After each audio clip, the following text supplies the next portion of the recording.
The government was supposed to be formed in May, but the signatories to the agreement agreed to extend that, so they ensured that the security arrangements are in place.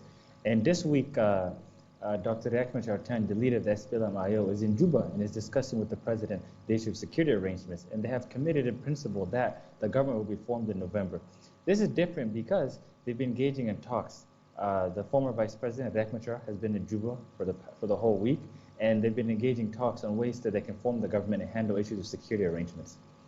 What's the reaction been so far? Because the news has been heard around the world, but on the ground, the business community, the average citizen, what have the reactions been like? The average citizen is excited to see that the leaders of the country have agreed and they're ready for peace, and for them to engage in these talks voluntarily. They were not forced upon them. They agreed that they should talk and discuss issues facing the peace agreement, issues facing the nation.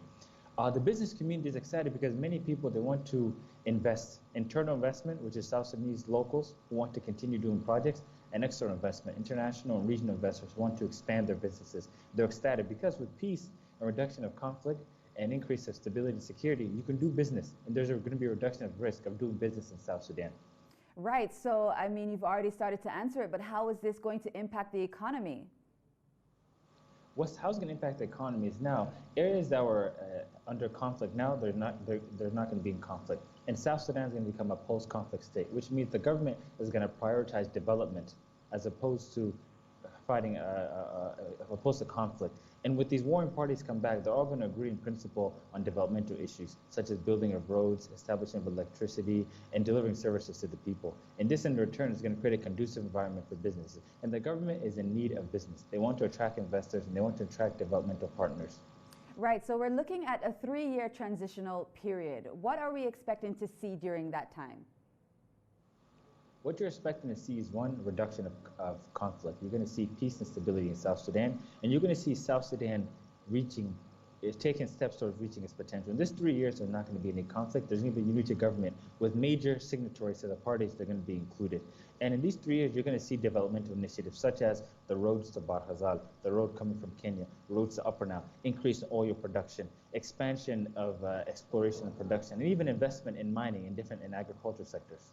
Right, you know, it's reported that the government actually has taken so long to disarm armed factions just because of funding issues.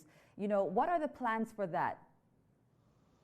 Well, the issue was not necessarily disarming, was these factions were supposed to come to a cantonment site from where they'll be retrained and then redeployed again. So they want to integrate and have a national army from the various parties. The delay was necessary, it was mostly in the agreements. How should this process be done? And in this week, the president, His Excellency President Salva Kiir and the former Vice President, Riek Machar, the leader of SPLM-IO, agreed in principle on how they're going to do this cantonment, and they're going to reintegrate the army, which is security arrangements.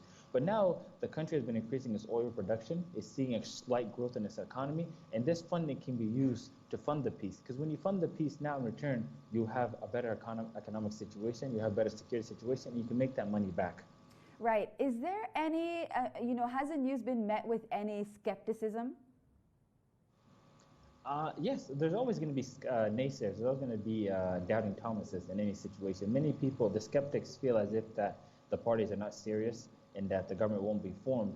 But for them to meet in Juba, for Riek Machar to come to Juba and stay 3 days, it's a sign that he's serious. And even his party, the SPLM-IO, has agreed that they're going to move their headquarters to Juba and that they're willing to work together until the government is formed in November. And before this, his wife has been in Juba since 2018 when the agreement was signed. So the skeptics themselves, because of the past history they've dealt with, they feel as if that the warring parties are not serious. But I think the parties this time are serious because the citizens are done fighting. The people are tired. The situation is terrible for many people. And now it's a chance for them to correct that and continue to develop this country.